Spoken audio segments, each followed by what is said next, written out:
Mesdames, Messieurs, j'en appelle ici aux anthropologues, psychologues, psychiatres, sociologues, politologues, historiens, que cette vidéo vous est dédiée.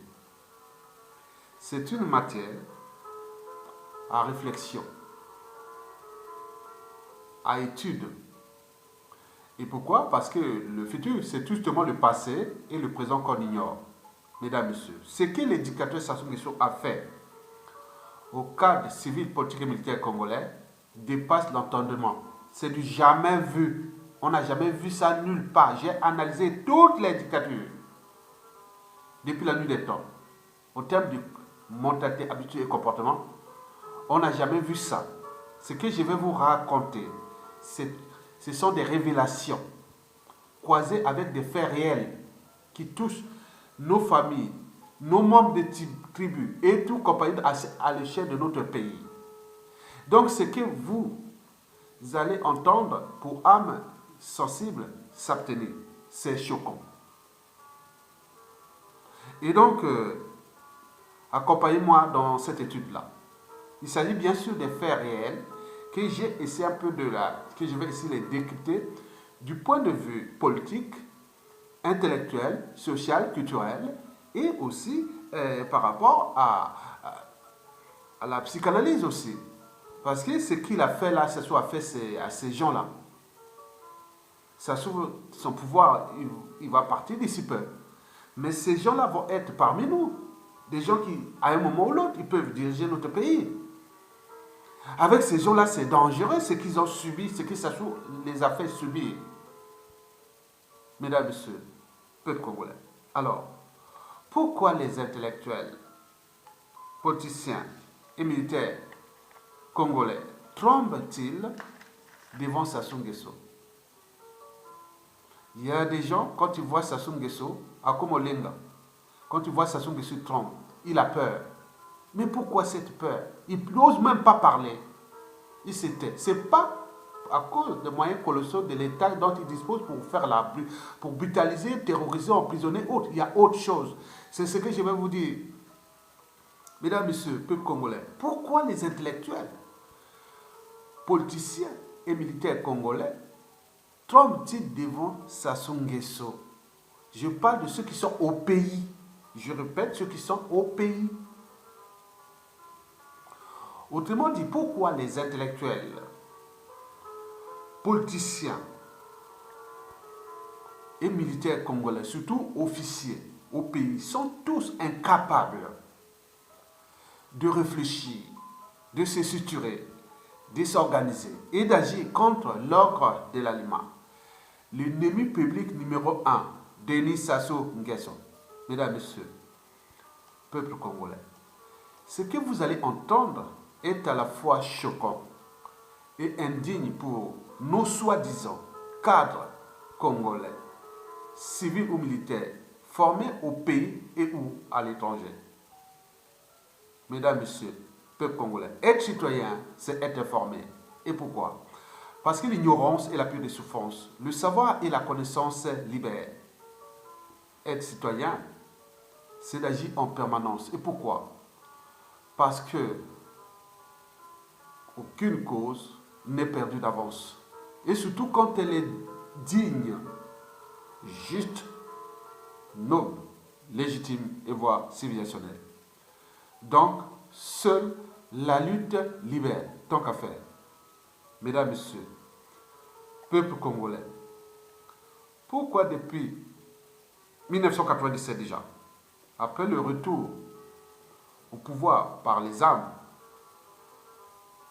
du dictateur Denis Sassou Nguesso, et jusqu'à nos jours, pourquoi 100% des intellectuels, politiciens et militaires qui, à un moment ou l'autre, ont occupé ou occupent encore aujourd'hui des responsabilités dans ce pays, pourquoi près de 90% d'entre eux ont des problèmes d'hémorroïdes, c'est-à-dire des problèmes urogénitaux, alors que ceux qui sont restés à l'étranger, qui vivent à l'étranger depuis, ils n'ont pas ces problèmes-là. Qu'est-ce qui se passe? Pourquoi tout ce monde-là a des problèmes d'hémorroïdes? Je parle des hommes. Il y a un souci. Mesdames et messieurs, ces gens-là sont devenus des partenaires intimes, directs ou indirects, de Denis Sassou Nguesso. Les maris cocus du clan Sassou Nguesso. Ce sont leurs Kleenex, etc., etc. C'est ce que je vais vous expliquer. Mesdames, messieurs, peuple congolais, franchement, beaucoup d'intellectuels, politiciens et militaires congolais ne savent pas ce qu'ils veulent. Où se situe leur combat contre le destructeur infatigable Denis Sassou Nguesso. Sinon, ça se saurait. Mesdames, messieurs, peuple congolais. Plusieurs observateurs internationaux de la vie politique africaine et en particulier congolaise, leurs analyses et conclusions sont à la fois positives et négatives. Je dirais inquiétantes pour nous, peuple congolais, et pour les intellectuels, politiciens et militaires congolais. Tous s'interrogent. C'est quoi ce peuple congolais? C'est quoi ce peuple congolais? Denis Sassou Nguesso humilie les Congolais, brise des vies. Il est en train de ruiner tout un pays. Il est en train de laisser ce pays dans une situation de vulnérabilité totale face à ses voisins. Il est en train de consommer librement son hold-up électoral de 2016 et se préparer déjà pour l'après. À défaut de transmettre ce pays comme un héritage à son clan. Mais paradoxalement, les Congolais en rigolent, s'insultent, se divisent, se trahissent, s'en manquent. D'autres sont même prêts à l'accompagner pour démolir ce pays. D'autres parlent maintenant déjà de présidentielle de 2021. D'autres, donc on se demande quel est ce peuple-là. L'enjeu n'est même pas de présidentielle. Parler de présidentielle, c'est accepter la démolition de votre pays. Mais ces gens disent non, on se voit, Sassou n'aura même pas terminé, n'avait même pas, au vu des indicateurs qu'ils ont dit, tous les officiers disent non, en 2017, 18, 19, Sassou n'aurait même pas passé ces années. Là, on est en 2020, il est en train de continuer, les gens dans les conditions de dignité et autres, et les gens viennent s'insulter, s'amuser, comme si rien n'était, il n'y a rien. Quelqu'un est en train de détruire votre pays. Vos libertés, votre dignité. Mais certains sont en train d'accompagner. Et donc, beaucoup d'observateurs et qui se rendent dans les médias et réseaux sociaux congolais, Facebook, Twitter, et on voit comment les gens réagissent. Et je me dis, non, mais c'est pas possible. Mais pourquoi on a laissé cette chance à ce pays-là de devenir sortir de l'esclavage? On aurait pu continuer l'esclavage dans ce pays. On aurait pu continuer la colonisation dans ce pays. Bien entendu, on a les néocolonialistes, c'est bien comme ça. Donc nous ne sommes pas du néocolonialisme qui est entretenu par nous-mêmes. Parce que quand on voit là-bas dans les médias et les réseaux sociaux, on se dit qu'il y a des soucis. Mesdames, Messieurs, peuple congolais, il faut désormais avoir un autre regard sur nous, Congolais. Il faut avoir un autre regard sur nous, Congolais. Et sans amalgame, ni polémique, car le monde entier nous observe. Nous, civils, politiciens et militaires. J'ai, moi, un réseau des gens qui m'ont dit qu'en réalité, notre pays est cerné par des étrangers. Et le risque que nous perdons notre pays est réel. En réalité, dans tous les territoires, là, nous sommes cernés par des étrangers qui, à tout instant, peuvent prendre le contrôle de ce pays. Et ce pays-là est terminé par quelque chose qui sera incontrôlable. Parce que nous avons laissé faire. Les autres sont préparés, ils préparent tous les jours pour passer au moment venu contre votre pays. Et que vous, quand vous serez devant le fait accompli, qu'est-ce que vous allez réagir où? Ils ont des armes, ils ont des moyens, ils ont des moyens. Vous allez réagir où? Déjà, eux, vous n'êtes pas capable de vous entendre pour un projet commun. Vous allez réagir où? Donc, vous avez tout compris. À défaut, nous allons retrouver la situation de la Somalie qui est inévitable, ou de la Libye, ou de l'Irak, et tout compagnie. On s'approche là à cause de qui? la faute à personne. La faute de tout ce qui, à un moment, sont des cadres civils, politiques et militaires qui pouvaient agiter au moins leur cerveau. Partout, il y a eu des débats, l'occupation, l'oppression et autres. Il y a eu toujours ceux qui, à un moment ou l'autre, sont allés à l'école. C'est dit non, mais c'est pas possible. On se structure, mais nous, ah, c'est les nordistes. Ah, c'est les Mboshi. Ah, c'est la Kivette, c'est Larry Congo. C'est ce mélange-là, et c'est bien. L'art de diser pour régner. Mesdames, Messieurs, peuple congolais. Oui, un peuple atypique. Pour commencer, je vous informe qu'au Congo, tout est sous contrôle de Denis Sassou Nguesso et ou de son clan. Retenez bien, tout ce qui fonctionne au Congo est sous contrôle. De la vie privée des intellectuels, politiciens et officiers, policiers, de la gendarmerie et militaires, jusqu'à leur statut et rang social. Tout ce monde est traité de manière antisociale par le régime de Brazzaville, comme des indigènes ou comme des esclaves. C'est triste, mais c'est la réalité. Une autre information, c'est que pendant la dictature de Sassou Nguesso, tout intellectuel, tout cadre civil, politique et militaire ne travaille pas pour l'intérêt du pays ou pour l'intérêt général, mais pour l'intérêt du dictateur, Denis Sassou Nguesso et de sa tyrannie. À défaut, vous ne devez se complaire qu'à la bêtise et à la médiocrité, voire à des occupations médiocres. L'alcoolisme, les églises de réveil, les prières en série, les veillées mortuaires, et tout ce qui est de merde. On vous laisse là-bas. Si vous êtes là-bas, trop bien. Vous êtes cadre, instruit, tout. Si on voit que vous êtes dans l'alcoolisme, vous avez l'église de réveil, vous êtes des trucs de merde là, ouais, très bien, on est content, ils sont contents. Et car l'intelligence est suspecte dans ce régime-là. L'intelligence est simplement pour les servir, pas pour servir le pays. Vous venez pour les servir. Mais si ce n'est pas pour les servir, donc l'intelligence devient suspecte. Et aucun individu ne doit faire de l'ombre au tyran et à son clan au pouvoir. Donc, la soumission à l'ordre établi est la règle. À défaut, c'est soit le déclassement social, soit la prison, et au meilleur des cas, l'exil forcé ou la patrie. Ceci dit, mesdames et messieurs, pourquoi le dictateur Sassou Nguesso a-t-il endormi intellectuels, politiciens et militaires au pays? C'est tout le questionnement. Je vous informe que, premièrement, Denis Sassou Nguesso et ses intellectuels, politiciens et militaires congolais là ont tous des secrets au commun. Ils partagent des secrets au commun. Ils se connaissent très bien. Deuxièmement, ces intellectuels-là, politiciens et militaires congolais, quoi qu'ils ont en quelque sorte, une dette morale envers Sassou Nguesso. Voilà déjà le deal. Donc nous allons rentrer faire le décryptage de ces deux secrets-là, de ces secrets, qui fait que intellectuels, cadres civils, politiques ne bougent pas. Malgré que celui en train de détruire ce pays, ils ne bougent pas. Ils ont abaissé leurs fonctions cognitives. Les cerveaux de tout cadre civil, politique et militaire congolais qui a au moins un nouveau bac et plus est revenu comme le cerveau d'un bébé de 2 ans. Donc, il n'y a plus rien. Il reste que les émotions.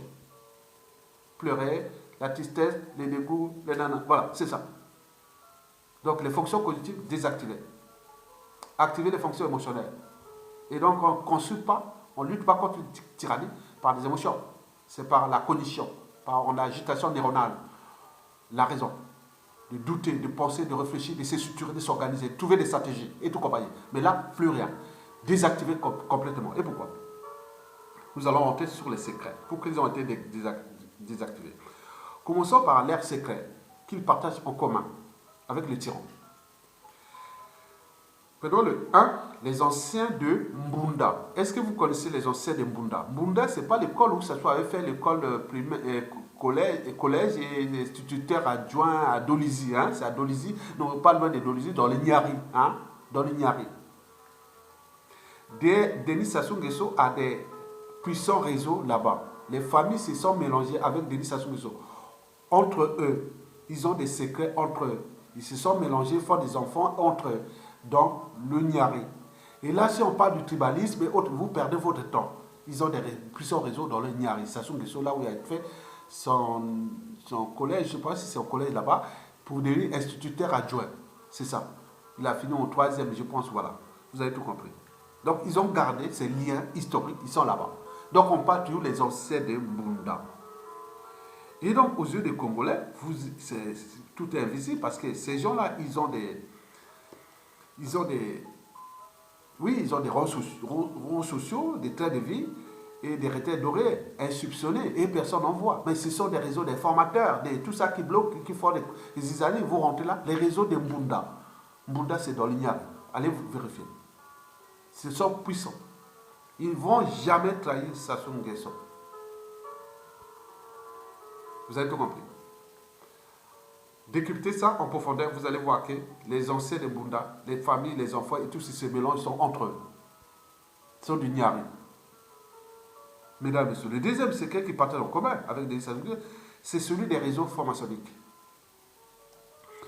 Vous savez que celui-ci est le grand maître, l'éducateur Sassou Nguesso, oui, est le grand maître des réseaux des loges francs-maçonniques au Congo. Depuis 1997 à nos jours, tout intellectuel, politicien et militaire qui veut avoir les postes de responsabilité et où s'élever au rang social devait ou doit obligatoirement passer par la case franc-maçonnique, doit être dans une loge et faire allégeance et soumission à Denis Sassou Nguesso.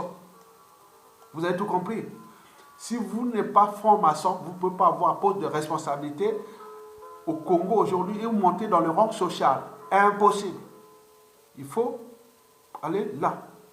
C'était un réseau d'abord de renseignements pour Sassou Nguesso. Et deuxièmement, pire encore, c'était un réseau où il atteint votre dignité. Et ce que je vais vous expliquer, oui, ils doivent aussi sacrifier leur dignité. Ces gens qui rentrent là pour avoir ces postes de ministre, de député, de directeur, de tout ce que vous avez vu là, de mission et autres, tous sont passés par là. Donc, en plus de ça, que vous fournissez des informations, vous faites des sacrifices humains, on vous demande d'aller commanditer des assassinats autour des familles, sacrifices autres. Donc, vous êtes mêlés dans les crimes indirectement ou directement. Donc, si vous sortez de là, vous allez dire, ah non, on va vous dire, non, attention. Tu étais là-bas, tu as commandité les assassinats de tes parents ou de ceci, tu as fait ça, ça. Donc, ils ont peur de ça. Donc, quand tu es là, tu as peur, l'omerta règne. Donc, tu n'as pas à aller bousculer, aller attaquer Sassou Nguesso. Donc, tous ceux qui sont en couverture, depuis 1997, postes de ministre, regardez tous ceux qui ont eu des postes de ministre, députés, des hauts postes de responsabilité, sont tous passés par là. Et ce n'est pas tout.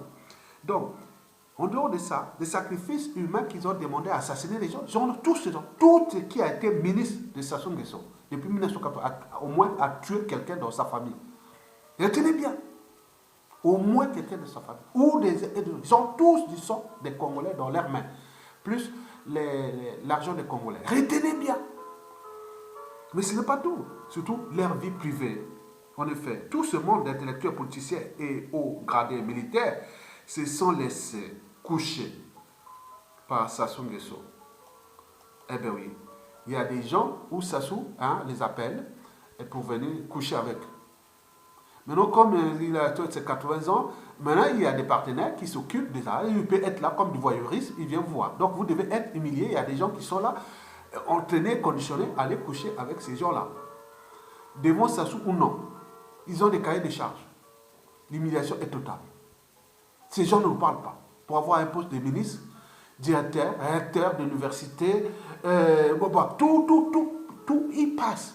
Parce qu'on ne vient pas servir le pays, on vient servir Sassou Nguesso. Retenez bien. Et puis encore, Sassou Nguesso a couché avec leurs femmes.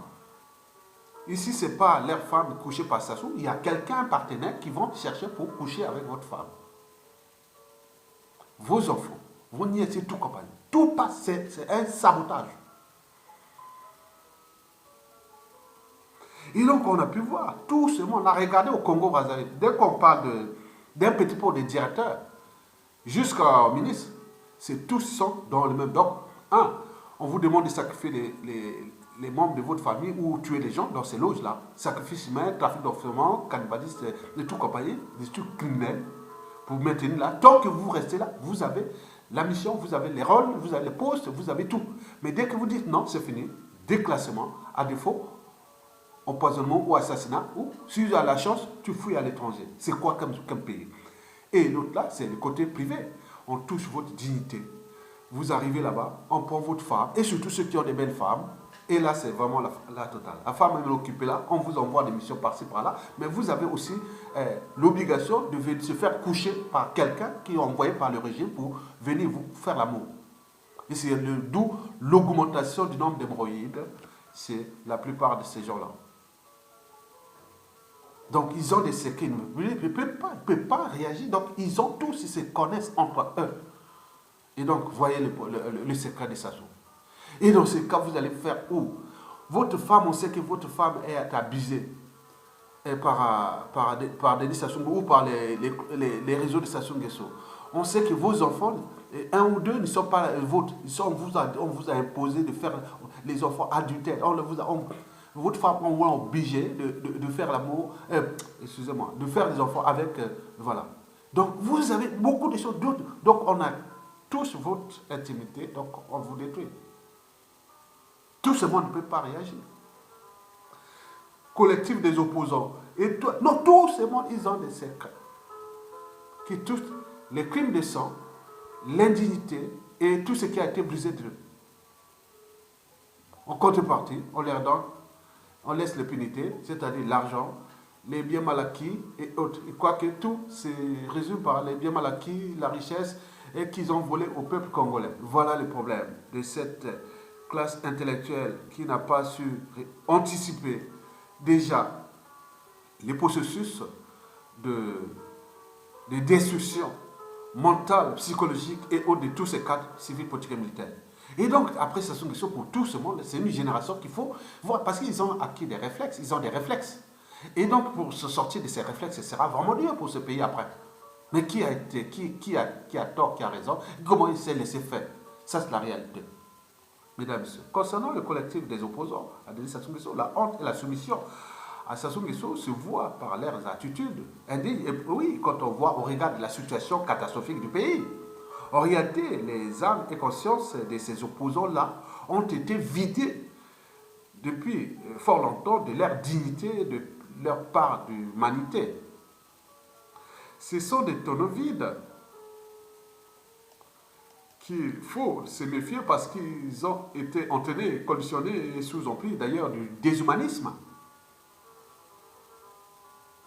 En apparence, vous voyez là qui parlent là, en apparence ils lisent, c'est parce qu'il a cette condition qu'ils ont fait des études, ils lisent des trucs, mais en réalité, au fond, il n'y a rien. Il n'y a rien. Il n'y a plus rien. C'est vide. Ça se rigole quand tu vois les collectifs des opposants. Ça se pour qu'il est sûr de lui parce que tout a été. On touche votre intimité, plus votre vie privée, et plus plein de trucs. On vous demande de tuer les gens, assassiner les gens, faire des ossements, trafic d'ossements, sacrifice humain des membres de famille pour garder votre statut social et autres. Mais attends, c'est chaud. Et ces gens-là, beaucoup fuient dans les églises pour aller dormir dans les églises parce que ou l'aller dans les églises de réveil parce que leur mental n'est plus bon, il n'est plus bon. Ils ne sont pas bons. Donc il faut faire attention quand on rencontre ces gens-là qui sont au pays, qui viennent là, il faut faire attention. Le cas d'école de ma tribu, il y a Fuma Issa, c'est connu de tous les pays, mais c'est lié avec Sassou Nguesso. Donc ça, c'est un cas d'école, on peut en citer plein. Je peux vous en citer plein. Donc, c'est pour... Comment un gars comme ça veut-il encore réagir devant Sassou Nguesso? Où il a été Sassou Nguesso, on a abusé de lui. Il reste qu'un jour, bon, comme un... Voilà, c'est pas grand-chose. C'est malheureux. Mesdames et messieurs. Donc, il y a des opposants qui ont fait des sales boulots contre leur propre dignité, contre le peuple et autres. Donc ils sont là, ils travaillent ensemble à cause de ça. Donc il faut éviter de se faire prendre par cette opposition et tout ce monde-là. Mesdames, Messieurs, peuple congolais, bon, il faut se dire que le troisième secret, c'est que tous ces gens-là, de près ou de loin, qui ont ramené Sassou Nguesso au pouvoir, parmi ces gens figurent les réseaux politiques, diplomatiques, financiers, des mercenaires et d'achat d'armes et tout ça. Tout ce monde a aidé Sassou Nguesso à revenir au pouvoir. Il y a des gens qui ont fait des papiers, il y a des gens qui ont cherché à aller acheter les armes, il y a des gens qui sont mêlés, tout ça. Tout ce monde aime rentrer. Où est-ce qu'ils trouvent leur terrain de jeu? C'est dans la résistance. Donc ils infiltrent ceux qui luttent contre la résistance. Donc ils viennent ils viennent prendre les informations et semer les zizaniers, immobiliser, démobiliser. Donc ils n'en veulent pas parce que ça les protège de leurs crimes passés, parce qu'entre eux, que ce soit les anciens de Pascal Lissouba, que ce soit tous ceux qui étaient des Sassou Nguesso 2, 3 aujourd'hui, ils se connaissent entre eux. Donc ils savent que, ah tiens, si Sassou Nguesso tombe, nous aurons d'avoir des soucis, parce que les secrets entre nous, la politique, vraiment, on pourra voir, donc c'est un bazar. Mais quand vous n'êtes pas informé, vous rentrez là, vous croyez que vous êtes avec des opposants. Non, non, non, ce n'est pas des opposants. C'est des gens qui sont contre vous. Parce qu'ils ont ces passifs-là. Ceux qui ont préparé les coups d'État. D'abord, on conspirait contre le Souba. Préparer les coups d'État. Aller acheter les armes, prendre les papiers, faire tout ça. Ils sont là. Rien ne se crée, rien ne se perd. Tout c'est ensemble. Parce qu'en politique, il n'y a pas d'amis permanents, ni d'ennemis permanents. Il n'y a que des intérêts permanents. Et donc, ces intérêts, ils savent qu'au moment qu'ils s'assoient là, ils les protègent. Ils font le double jet. Tous ces gens de l'opposition et tout ça. Donc, ils sont les gens contre le peuple. Et nous, par le fait d'appartenance, d'émotion et tout compagnon, on se laisse rouler et ils se tourneront parce que pour eux, ils attendent. Ils attendent au moment venu que peut-être que ce sera un de leurs qui va passer là, mais avec quel pays qu'on va récupérer. C'est dangereux ces gens-là.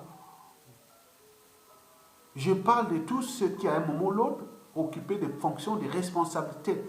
Ce pays qui ont le sang et l'argent du Congo dans leurs mains. Ils ne servent pas à investir pour dégager Sassou Nguesso. Mais ils sont là en train de faire... mais non, vous savez... Bon, donc les gens qui se luttent, ce sont des saints, des gens comme... oui, on a dit, des gros Risto a dit, mais vous, les Sylvestre Senda, les Ayatonga, les Bernard Pongui, les Donald Opérateur, les Harold Gassé Soba de Brazzaville, tous les réseaux, hein, la plupart des gens, vous êtes des saints. Vous n'avez jamais été dominé dans ces trucs-là. C'est pourquoi on ne vous connaît pas. Parce que pour eux, ils ne peuvent pas vous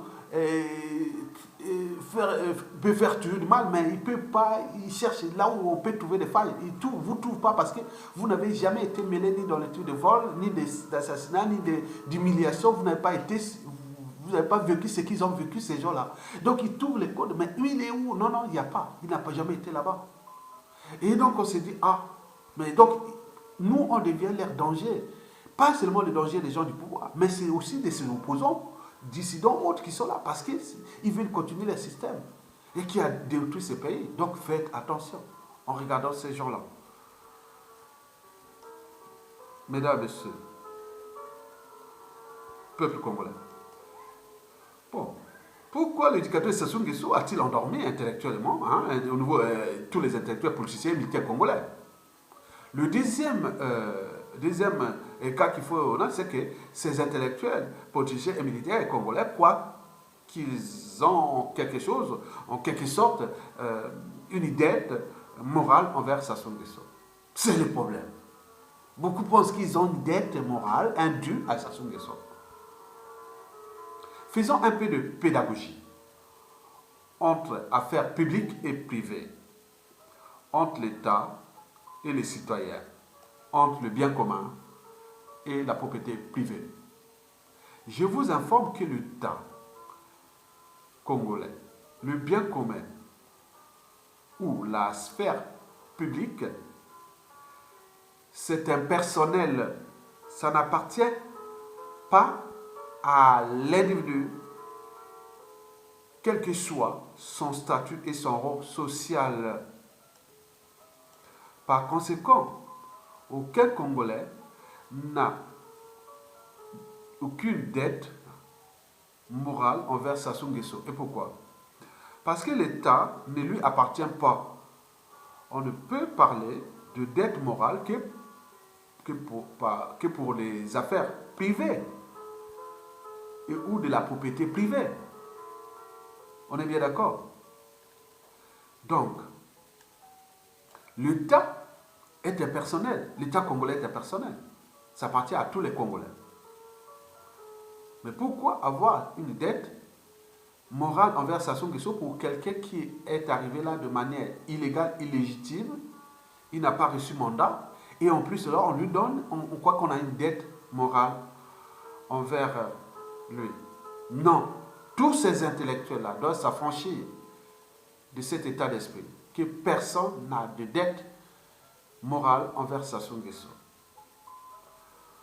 Or, beaucoup de collaborateurs de Sassou Nguesso et d'anciens serviteurs de l'État croient dans leur ignorance et qui doivent tout à Denis Sassou Nguesso. Or, que c'est faux.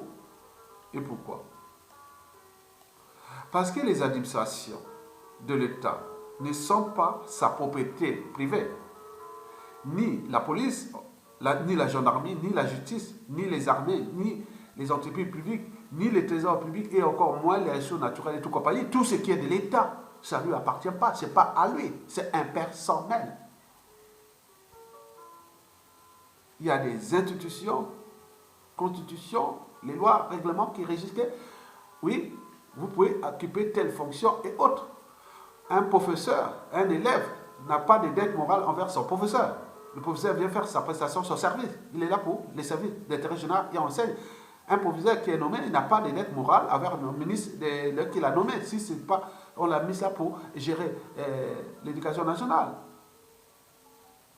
Vous avez par exemple pu voir, nous, chez nous, Denis Sassou Nguesso, nommé au poste de haute responsabilité de l'État, des directeurs, des DG, des officiers, des ministres et tout compagnie. Et tout ce monde-là dit non, il y a quelque part la reconnaissance envers Sassou Nguesso. Et certains même des partisans et autres disent ah, Sassou, vous avez mis ministre, non? Sassou, vous avez nommé recteur d'université, non? Sassou, vous avez nommé PDG de ça, non? Sassou, attends, mais c'est quoi? Vous allez voir ça, parler ça en Chine, au Japon, aux États-Unis, en Occident, au Canada ou en Europe occidentale, partout, les gens vont devenir fous. Ça ne vous appartient pas. Vous êtes là pour le service de l'État. Moi, j'arrive, non? Moi, je vous nomme, moi, Yatonga est ministre, il vous nomme directeur de cabinet, les directeurs centraux de toutes les administrations qui dépendent de Mahana. Moi, je veux que vous faites le boulot, c'est tout. Faites le boulot. Si vous n'avez pas le boulot, bon, ben, écoute, vos objectifs, vous n'avez pas atteint, bon, ben, écoutez, bon, ben, vous êtes viré. Il n'y a rien à faire. Ce n'est pas quelque chose qui appartient à moi. Moi, à tout moment, je peux tomber malade, je peux partir, je peux être viré aussi.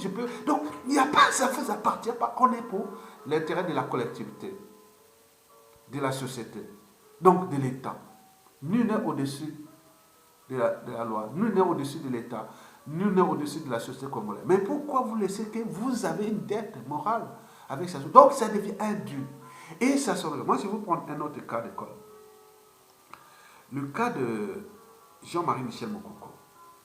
Vous savez que beaucoup ont fait la polémique là, et Mazamagam et les clans. Vous savez Mokoko, qui l'a nommé chef d'état-major des armées entre 87 et 92. C'était pas Sassou, il n'est pas reconnaissable avec ça. Non, Sassou, il pouvait parmi tous les officiers, il pouvait nommer celui qui l'a. C'était quelqu'un, c'est-à-dire dans la tête. Si on veut trouver les meilleurs, on veut trouver les bons, ce n'est pas des problèmes de dette morale. Il vient faire le boulot pour l'État. Et d'ailleurs, Mokoko qui se présente aux élections en 2016, on dit, mais tiens, il l'avait nommé, non? Un conseiller à la MINUSCA au Sotrafi, il a tout donné. Non, Sassou ne doit rien, Mokoko ne doit rien à Sassou Nguesso. Et moi d'ailleurs, si j'étais un fan de Mokoko, je ne dois rien à Mokoko. Et Mokoko ne doit rien, personne ne doit rien pour l'intérêt de l'État. On doit, quand c'est les affaires privées, si c'est privé, c'est une affaire privée, vous invitez quelqu'un chez vous, vous aidez quelqu'un dans la vie. Oui, ça c'est vrai, ça c'est la vie. Ça c'est oui, moi j'ai des dettes morales, une dette ou des dettes morales à des gens. Depuis mon enfance jusqu'à nos jours, j'ai passé des étapes, comme d'autres aussi ont des dettes morales envers moi, puisque j'ai aidé aussi les uns et les autres. Et donc c'est mutuel. C'est pas là, mais il faut distinguer l'État et la chose privée. Donc personne ne doit à Sassou Nguesso. Donc tous ces gens-là, qui certains se sont enrichis sur le dos de l'État congolais, et croient que Sassou les a aidés à devenir riches. Non. C'est conflit d'intérêts, c'est abus des biens sociaux, c'est trafic d'influence, c'est du népotisme, c'est plein de choses punies par la loi. Et ce qui devait arriver. Vous ne devez rien à Sassou Nguesso. Aujourd'hui, tout Congolais qui a au moins un cerveau, une âme, une conscience, ne doit plus se laisser faire. Il doit une dette. Dette, non. Sassou, attendez, Sassou est là depuis 42 ans, sur 60 années que nous avons d'indépendance. Et donc pour construire la route du Mayombe là, il dit non, ça soit à franchir le mois de Mayombe. Mais les Mayombe, c'est zéro par rapport à ce que nous voyons dans les montagnes rocheuses, que nous voyons aussi dans les Alpes, les massifs alpins, où les autoroutes passent les montagnes et autres. Mais avec ce qu'il a gagné, ce sont 42 ans de magots pétroliers et forestiers, des mines solides, plus de 1000 milliards de dollars. Nous aurons des autoroutes qui passent le Mayombe là à 4 voies. 2 voies aller, 2 voies retour. Et non, c'est rien du tout. Ce que Sassou a fait, c'est rien du tout. Et tout ce qu'il a fait là, c'est comme une dette morale. Donc vous voyez comment il a déclassé les Congolais. On devient des indigènes et des esclaves. Donc on n'a que des devoirs pour dire, ah oui, Sassou, bravo, bravo. Non, vous avez des droits et devoirs. Droits et devoirs d'oser dire non. Et d'agir, et de se revolter, de se les contester. Donc vous n'avez pas le laisser faire. Donc, vous avez compris que le problème qui se pose à notre pays, c'est ce problème déjà que de la dignité et de la vie privée de tous ces intellectuels qu'il a entraînés, conditionnés, mis sous emprise. Il devient comme un gourou à travers les réseaux formationniques, à travers les atteintes à l'intimité, à la vie privée. Et n'oublions pas ce qui est dans les Congolais qui ont oublié leur citoyenneté. Ils pensent qu'ils ont une dette morale envers Sassou Nguesso. Non. Mesdames, messieurs, si Yaya Tonga reste en vie, jusqu'à la suite de Sassou Nguesso, s'il y a des choses à faire au pays, si vous voyez qu'Yaya Tonga nomme là, donc il vous prend canon. Moi, c'est vous dire, ah tiens, vous allez voir par exemple, paradoxalement, quelqu'un qui me conteste, qui ne n'aime pas bien, bon, on peut discuter, non, non, il est de bonne foi, il est quelqu'un de bien, mais qui aime le pays, qui aime ceci. Moi, pour le nommer à un poste important, moi, il n'y a pas de problème, il fait le boulot. Moi, je dis, je suis content. Moi, je suis content quand tu dis, ah tiens, il y a des gens ici, des esclaves congolais que je vois quand je... Les jours où ça se tombe, moi, ce n'est pas mon ami, hein, ce n'est pas mes amis. Parce qu'on s'est contesté, on veut. Mais les jours où on dit, ah, tiens, pose-le à toi parce que tu le mérites, parce que c'est pour toi. C'est ça qu'on appelle les sorts de l'État, les sorts d'intérêt général. Ça ne m'appartient pas.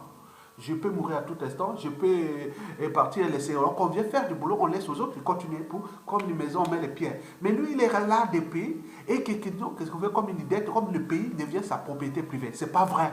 Donc, zappez ça dans votre tête. Si vous parlez que vous avez une dette morale avec Sassou Nguesso, notez bien que vous êtes un indigène, vous êtes esclave de Sassou Nguesso. Retenez bien, hein, tous ceux qui parlent qu'ils ont une dette morale envers Sassou Nguesso, que Sassou a fait ça, que vous n'êtes pas reconnaissant, c'est lui qui est ingrat. C'est lui qui est ingrat.